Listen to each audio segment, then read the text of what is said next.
Hello everyone, स्वागत है आप सभी का। तो कैसे हैं आप लोग? क्लास 6 आप पास कर चुके हैं बिना एग्ज़ाम दिए। काफ़ी खुशी हो रही होगी आपको, आई थिंक। और इस कोरोना में तो आपको फ़ायदा हो ही गया बच्चों। बिना एग्ज़ाम दिए पास होने की खुशी एक अलग ही खुशी होती है। उसे सिर्फ आप बच्चे ही समझ सकते हो, और मैं भी कभी बच्चा ही था तो मैं भी जानता हूँ इसका वैल्यू। अब आप क्लास 7 में पहुँच चुके हैं, इसके लिए स्वागत है आप सभी का, और आपको बहुत सारी शुभकामनाएं मेरी तरफ से। मैं अभिषेक जसवाल। आज बात करेंगे हम क्लास 7 हिस्ट्री चैप्टर नंबर 1 की। चैप्टर का नाम है ट्रेसिंग चेंजेस थ्रू 1000 ईयर्स। बच्चों, अगर आप देखिए क्लास 6 से आपने कहीं कहीं एक ईवीएस से अलग होकर के अलग अलग बुक के रूप में आप हिस्ट्री, ज्योग्राफी और सिविक्स पढ़ने वाले हैं। तो 6 का आपने पढ़ा है, तो ध्यान में रखिए क्लासेस वाइज भी यहाँ पर चीज़ें जाननी जरूरी हैं, जो आपके क्लास में 6 में, 7 में और 8 में आपको मिलने वाला है। फिर 9, 10 में आप आगे जाओगे तो जो टाइमिंग हिस्ट्री की है वो अलग अलग है। जो इवेंट्स हैं, जो हिस्टोरिकल घटनाएँ हैं यहाँ पर, उनके बारे में जो डिस्क्रिप्शन है वो उनकी टाइमिंग अलग अलग है।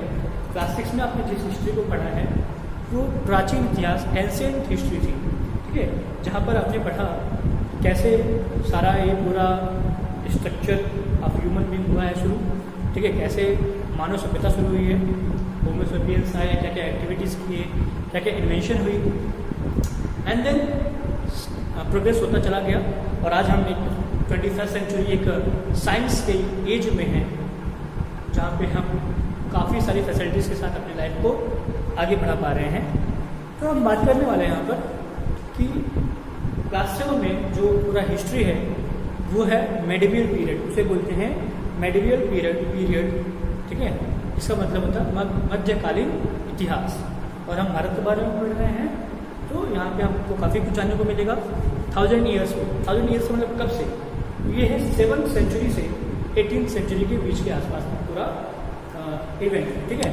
इसमें यहाँ पे इस समय में होने वाली घटनाएं, पॉलिटिकल, हिस्टोरिकल, इकोनॉमिकल, ठीक है, कल्चरल एक्टिविटीज़, ज्योग्राफिकल चेंजेस, सारा कुछ हम यहाँ पे कवर करेंगे इस पूरे सेशन में, 1 साल में, ठीक है। आपको काफ़ी कुछ मिलेगा जानने को, और आई होप कुछ चीज़ें आपको थोड़ी बोरिंग लग सकती हैं, पर्सन्स के नाम आएंगे, इतिहास थोड़ा बोरिंग लगता है, बट बहुत मज़ेदार चीज़ है। अगर इंटरेस्ट बन गया तो काफ़ी कुछ सीखने को मिलेगा, और फिर कहना नहीं पड़ेगा हिस्ट्री को पढ़ने के लिए, सिविक्स को पढ़ने के लिए, ठीक है। तो स्टार्ट करते हैं चैप्टर हमारा। मैंने कुछ पॉइंट नोट कर दिया यहाँ पे आपके लिए, जिससे आप उसको नोट डाउन कर पाएँ। कुछ जो टर्म्स हैं, हेडिंग्स हैं आपके बुक के, उसको कवर करेंगे। तो यहाँ पर है ओवरऑल, जिसमें जानने क्या वाले हैं, ध्यान दीजिएगा बच्चों। What changes occurred in our history of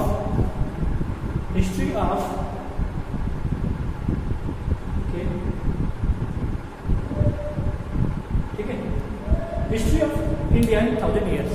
तो बच्चों, क्लास 6 में आपने जो पढ़ा एंशिएंट हिस्ट्री को, उसकी टाइमिंग लॉक्स ऑफ ईयर से लेकर के नियरली 6th सेंचुरी तक रहा है, ठीक है। अब यहाँ पर हम जो पढ़ने वाले हैं वो 7th सेंचुरी से स्टार्ट हो रहे हैं, जो कि 18th सेंचुरी तक चलेगा, ठीक है। तो भारत के अलग अलग हिस्सों में कौन कौन से राजा थे, उनकी क्या क्या एक्टिविटीज़ थे, उस समय में क्या क्या डेवलपमेंट्स हुए, कल्चरल, हिस्टोरिकल, रिलीजियस, ठीक है, तो सबको कवर करेंगे यहाँ पर। ये सारी चीज़ें हैं, ध्यान रखिएगा। तो जैसे ही आपका बुक शुरू होता है चैप्टर, ठीक है, इमेज दिए गए हैं। एक इमेज, जो पहला इमेज है वो एक अरब ज्योग्राफिकर, ठीक है, यानी एक अरब के ज्योग्राफिकर थे, उन्होंने बनाया था मैप। वो मैप इंडिया का है। तो आप सोचोगे कि ये कैसा इंडिया का मैप है, ऐसा तो हमारा इंडिया है नहीं। तो यस, ऐसा इंडिया नहीं है हमारा जिस तरह से उन्होंने मेंशन किया है। हाँ, बट दो यहाँ पर डिफरेंसेस देखने को मिलेंगे, दो अलग अलग मैप में इसकी बात करेंगे।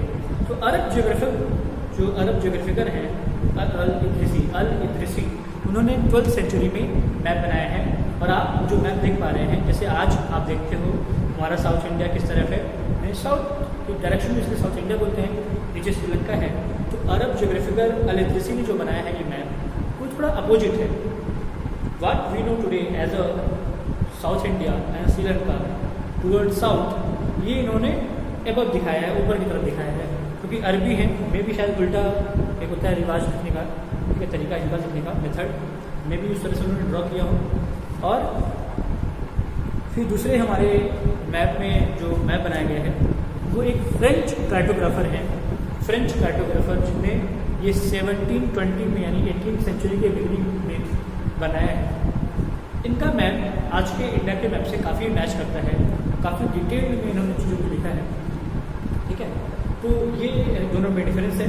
लगभग 600 से 700 साल के इस ड्यूरेशन में, इस गैप में बहुत बड़ा चेंज देखने को मिलता है हमें दो मैप में, ठीक। तो यहाँ पर आ रहा है फ्रेंच कार्टोग्राफर। फ्रेंच कार्टोग्राफर यानी कार्टोग्राफर मीन्स क्या होता है यहाँ पे समझते हैं। कार्टोग्राफर मीन्स होता है बच्चों, ये है a person who makes map, who draw map. जो क्या हम भी कार्टोग्राफर कहलाएंगे? नहीं। देखिए हमारा ये ऑक्यूपेशन नहीं है, हम एक एक्टिविटी कर रहे हैं, पढ़ाई का काम कर रहे हैं, ड्राइंग का काम कर रहे हैं, वो एज अ कार्टोग्राफर नहीं कहलाएगा, वो उनका ऑक्यूपेशन है। ऐसे पर्सन को ही हम कार्टोग्राफर कहते हैं, ठीक है। ड्राइंग में आप बेस्ट हो सकते हो, बट कार्टोग्राफर एक टर्म हो गया, एक पेशा हो गया, ठीक है। ये इस्तेमाल करते हैं, यूज़ करते हैं। अच्छा, अब ध्यान दीजिए, तो डिफरेंसेस देखने को मिलता है काफ़ी डिटेल में।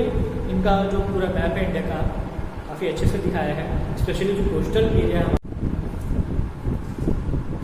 वेल, और ऑनलाइन पढ़ाना बहुत मुश्किल है, स्पेशली इस कोरोना टाइम पे जब सब कुछ बंद है तो आवाज़ बहुत ज़्यादा गूंज रहा है।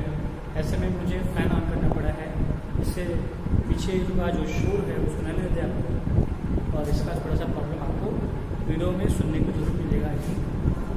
तो बच्चों, यहाँ पर जो इमेज दिया है मैप का फ्रेंच कार्टोग्राफर का, उन्होंने जिस तरह से रिप्रेजेंट किया है पूरे नेशन को, आज का इंडिया जो आप देख पा रहे हो काफ़ी एक्यूरेट है और बहुत ही डिटेल्ड एक्सप्लेनेशन है। एक तरह से कर लीजिए, पूरी डिटेल में प्लेसेस को मेंशन किया गया है, एरिया को मेंशन किया है, और इसका इस्तेमाल कहीं कहीं जो यूरोपियन सेलर्स थे तो वो ऐसे मैप का इस्तेमाल करते थे यहाँ तक पहुँचने में, अलग अलग एरिया में जाने में, ठीक है। ये चीज़ें होती रही हैं। अब हम आगे बढ़ते हैं। तो बच्चा लोग, बच्चा पार्टी है, ध्यान दीजिए, मैंने सब कुछ मेंशन कर दिया है यहाँ पर, और कुछ टॉपिक को आज कवर करेंगे। आगे ध्यान रखिए क्या है, टर्मिनोलॉजी है, ठीक है। टर्मिनोलॉजी यानी यहाँ पर मैं दो एग्जांपल ले रहा हूँ। एक ऐसा एग्जांपल जैसे एक कोई ऑब्जेक्ट है, कोई मटेरियल है और उसके अलग अलग नाम होते हैं, ठीक है। एक ही ऑब्जेक्ट के अलग अलग नाम होते हैं। एग्जांपल मैं यहाँ पे इसका दो दे रहा हूँ। एक जैसा आप हैं, आपके नाम होते हैं अलग अलग, है ना, आपके अलग अलग नाम होते हैं। जैसे आपका स्कूल का नाम कुछ अलग होता है, घर पे लोग आपको कुछ और नाम से बुलाते हैं। फ्रेंड सर्कल में तो अलग ही नाम होता है, यूनिक नाम, है ना। और रिलेटिव्स भी कुछ न कुछ रख ही देते हैं। पर्सन आप एक ही हो, नाम कई सारे होते हैं, ठीक। यहाँ तो हो गया अलग चीज़, लेकिन हम यहाँ जो बात कर रहे हैं अपने टॉपिक में वो है ओल्ड एंड न्यू टर्मिनोलॉजी। इसका मतलब हो गया किसी एक टर्म, किसी एक वर्ड का अलग अलग समय पर अलग अलग अर्थ। कैसे, इसको समझ रहे हैं आप। यहाँ पर तीन घटनाएं हैं, तीन इवेंट्स हैं जहाँ पे हिंदुस्तान जो आज हम जानते हैं as a country, as a nation, उसको अलग अलग तरीके से डिस्क्राइब किया गया था। 13th सेंचुरी की क्रॉनिकलर थे। क्रॉनिकलर का मतलब ऐसा पर्सन जो किसी एक पर्टिकुलर टाइम पीरियड के हो रही घटनाओं के बारे में बताते हैं। जैसे एग्जाम्पल के ले लीजिए, आज के समय में हमारे न्यूज़ एंकर्स होते हैं, पत्रकार होते हैं, वो देश भर की घटनाओं की, एरिया की घटनाओं को बताते रहते हैं दिन भर, है ना। भारत में क्या हो गया, पॉलिटिकली क्या हो गया, कौन से नेता कहाँ गया, विदेश में क्या हो रहा है, तूफान आ रहा है अभी उड़ीसा में, पश्चिम बंगाल में, उसके बारे में इन्फॉर्मेशन दे रहे हैं। कोरोना का इन्फॉर्मेशन मिल रहा है, लोग टहल रहे हैं, मुसीबत में हैं, तो अलग अलग तरीके का इन्फॉर्मेशन पूरे टाइम का दे रहे हैं। ऐसे ही हिस्ट्री में जो इवेंट्स हो रहे थे उनको डिस्क्राइब करने वाले, उनको लिखने वाले, उनको नोट डाउन करने वाले पर्सन को हम क्रॉनिकलर कहते हैं। तो ये है 13th सेंचुरी के क्रॉनिकलर मिन्हाज ए सिराज। मिन्हाज ए सिराज 13th सेंचुरी यानी आज से लगभग 700 साल पहले उन्होंने हिंदुस्तान टर्म को डिस्क्राइब करने का जो तरीका बनाया वो था जो एरिया पंजाब और हरियाणा का है और the land between Ganga and Yamuna, ठीक है। उन्होंने पूरे एरिया को हिंदुस्तान दिखाया उनके हिसाब से, उनके उन्होंने जो रेफरेंस दिया हिंदुस्तान, उसमें आज का जो हमारा साउथ इंडिया है वो नहीं आता है, ईस्टर्न साइड का इंडिया भी नहीं आता है। तो अब ऐसा क्यों है उसको समझ लेते हैं। उनका जो तरीका था वो था पॉलिटिकल सेंस में उन्होंने रेफर किया था हिंदुस्तान को। मतलब ये कि 13वीं सेंचुरी के समय में देखिए बेटा, इस समय तक बाहरी लोग का आना भारत में शुरू हो चुका था और यहाँ पर एम्पायर बनाना, यहाँ से चीज़ों को लूट करके लेके जाना, ये चीज़ें चल रही थी। तो जो अभी मिन्हाज सिराज हैं, उन्होंने सल्तनत पीरियड जो था, यानी बाहरी लोग जो आकर यहाँ पर रूल कर रहे थे अलग क्षेत्रों में, उनके टेन्योर में, उनके शासन के समय में जहाँ तक कि उनका कब्जा था, जहाँ तक उनका एम्पायर था पहले से, उस पूरे एरिया को उन्होंने हिंदुस्तान बनाया। ये सेंस है उनका। 14वीं सेंचुरी में एक पोएट है अमीर खुसरो, काफ़ी फेमस है। इन्होंने भी हिंदुस्तान को दिखाया था एज अ हिंद। उनका सेंस अलग था, कोई जियोग्राफिकल नहीं, कोई कल्चरल नहीं, उनका मायने में हिंद अलग था। बाबर 16वीं सेंचुरी में भारत में मुगल एम्पायर का फाउंडेशन किया उन्होंने, फाउंडर थे बाबर, है ना। तो उन्होंने जो भारत को दिखाया, हिंदुस्तान को दिखाया, वो कहीं ना कहीं आज के हिंदुस्तान से काफ़ी रिलेट करता है।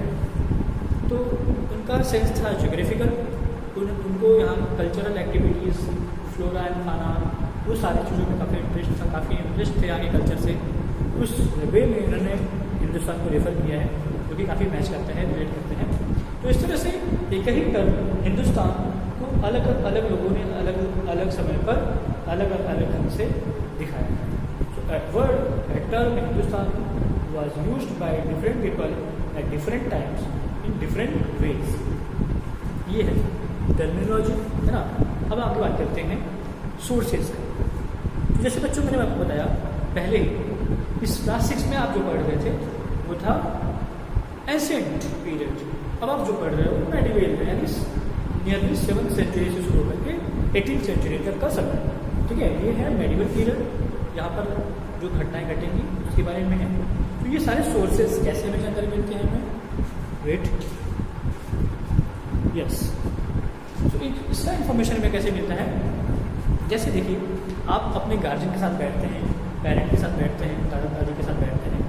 तो जब आप बैठते हो उनके साथ तो कुछ न कुछ किस्से कहानी सुनाते हैं, स्टोरी सुनाते हैं अपने लाइफ का, उन्होंने अपने लाइफ में क्या किया, अपने बचपन में क्या किया, कैसे कैसे वो आगे बढ़े, है ना, क्या क्या चीज़ किए, क्या क्या अचीवमेंट रहा, क्लासेस कैसे, उनकी पढ़ाई कैसे चल रही थी, कितनी बदमाशी कर रहे थे, है ना। तो उनका इन्फॉर्मेशन जो हमें मिल पाता है वो नियरली 50 to 60 सेंचुरी है, जो उन्होंने सुनाया है हमें। तो हम जान पाते हैं कि पहले के समय में ऐसे हो रहा था, ना पहले के समय में लोग ऐसे जी रहे थे, क्या प्रॉब्लम थी, क्या अच्छा था, क्या मस्ती था उनको लाइफ में, ठीक। जैसे रामायण आ रहा है, तो रामायण जब उसमें टीवी सबके पास नहीं होता था तो क्या माहौल था, लोग कैसे एक जगह पे इकट्ठे होकर के रामायण देखा करते थे। तो वो स्टोरी हमें जानकारी मिलती है ना पहले के बारे में। अब पता नहीं हज़ारों और लाख साल पहले कैसे इन्फॉर्मेशन मिलता है, जो करोड़ों साल पहले हुआ था वो कैसे इन्फॉर्मेशन मिलता है। तो देखिए यहाँ पे कई सारे सोर्सेज हैं इसके। जैसे देखिए मैं या आप कहीं घूमने जाते हैं या कुछ बना रहे हैं घर पर, कुछ कर रहे हैं, कुछ फंक्शन है, तो क्या करते हो, सेल्फी लेते हैं ना। तो सेल्फी स्टेटस पे लगाते हैं, एज ए मेमोरी उसे सेव करते हैं, या उसे वीडियो बना करके पोस्ट करते हैं अलग अलग जगहों पर, है ना। ये भी एक तरह से क्या हो गया, आपका मेमोरेबल चीज़ हो गया जो स्टोर होना कहीं ना कहीं। तो ऐसे ही पहले के समय में बहुत सारे लोग होते थे जो सामान इस्तेमाल करते थे, वो सामान धीरे धीरे डंप हुआ जमीन के अंदर। तो आर्कियोलॉजिस्ट जो होते थे, यानी सर्वे करते थे अलग अलग जगहों पे, या कभी कभी कुछ बन रहा है, डिगिंग कर रहे हैं, तो वहाँ से भी कुछ सामान मिल गया। बहुत जगहों पर आप सुनते हैं कि सोने चांदी मिल गए हैं, बर्तन मिले हैं पुराने पुराने, कुछ ऐसे इसी तरह से ना।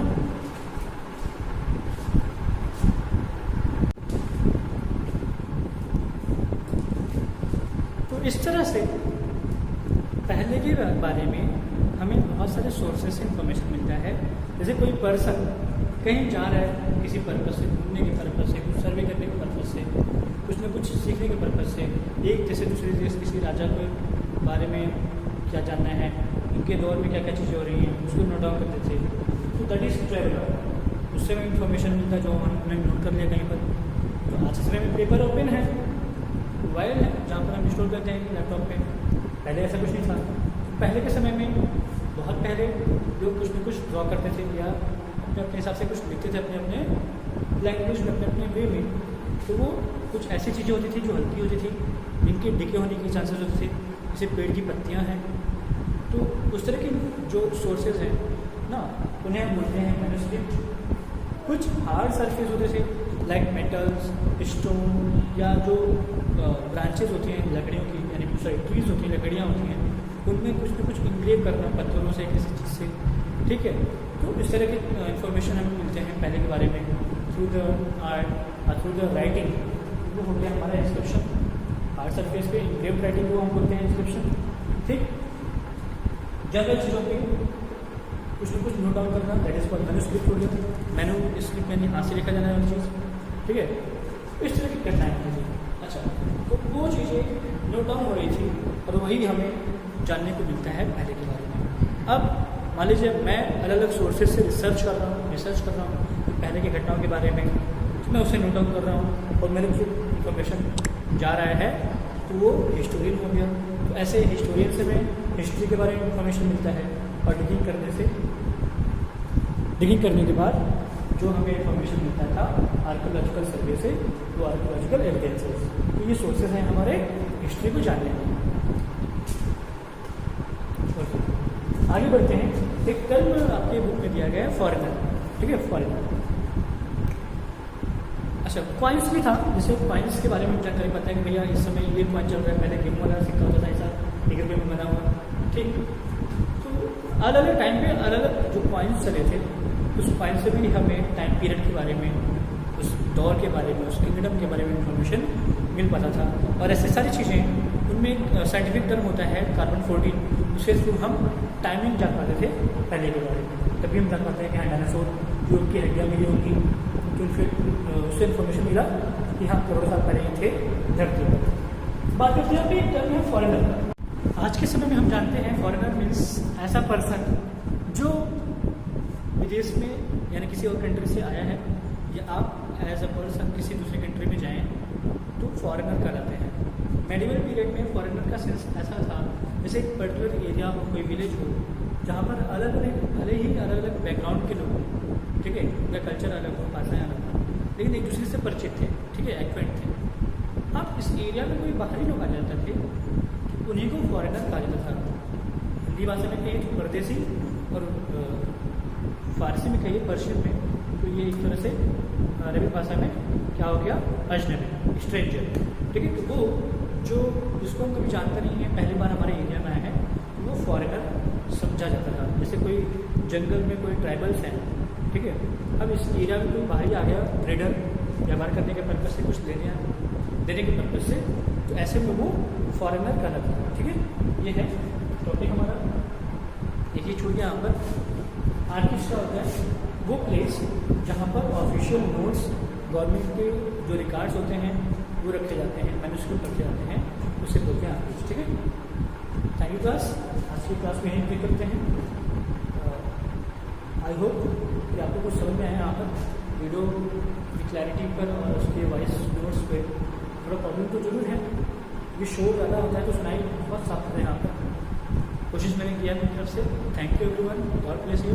यूटिलाइज करिए टाइम को और मेहनत करिए, ठीक है। God bless.